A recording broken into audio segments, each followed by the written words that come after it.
We'll proceed to a discussion of the opinion in order that the U.S. District Court for the Western District of Pennsylvania issued late last week.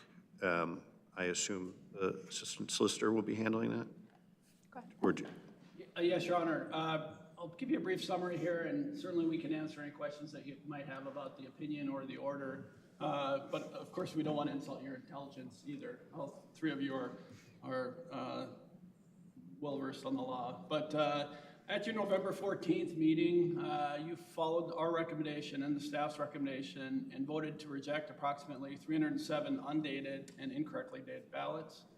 As you said last week, this decision came out from the PA State Conference of the NAACP versus Schmidt, and the Board of Elections of Bucks County is a named defendant in that case. The order included a declaratory judgment stating that rejecting of timely submitted mail ballots solely on the failure of a voter to write in a date or for incorrectly dated ballots violates the materiality clause of the Civil Rights Act of 1964. So based on this decision, it is our recommendation to canvass the roughly 300 ballots that you rejected a couple of weeks ago. Some history of how we've handled these ballots in the past as a Board of Election. In May of 2022, so your predecessors voted to count both undated and incorrectly dated ballots. In November of 2022, we had just received the Ball versus Chapman decision from the PA Supreme Court, which held that we should not count undated and only count ballots that fell within a certain date range. The Department of State had also issued similar guidance after that case. The Board of Elections afterwards voted to reject those ballots. However, they also passed a motion 2-1 stating, absent that order, the board would direct the Board of Elections to count and process the undated and incorrectly dated ballots. So you can see this has been a point of discussion for some time. Since that election, the county, you all in the primary and then here at the municipal election, you followed the ruling of the Ball case, and we counted, we rejected ballots that were not dated or that fell outside the range that was acceptable. So the question here from this case is whether the date requirement is material to the act of voting. If the error is not material to voting, the requirement of placing a date on the return envelope violates the materiality provision.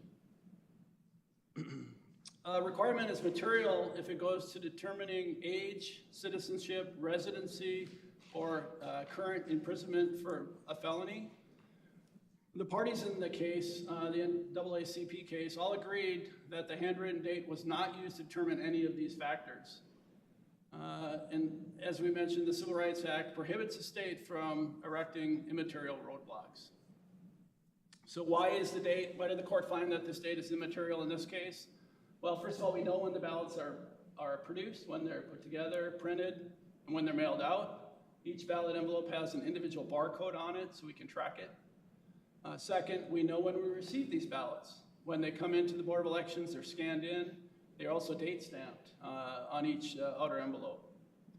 The court identified that the date on the outside envelope is not used by the county boards to determine when the ballots are received. Again, we look at the timestamp.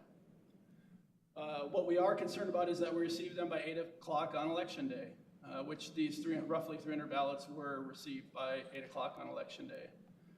And finally, the eligibility vote is based on age, citizenship, residency, and voting district, and incarceration based on a felony. And the court found that the date requirement has nothing to do with those criteria.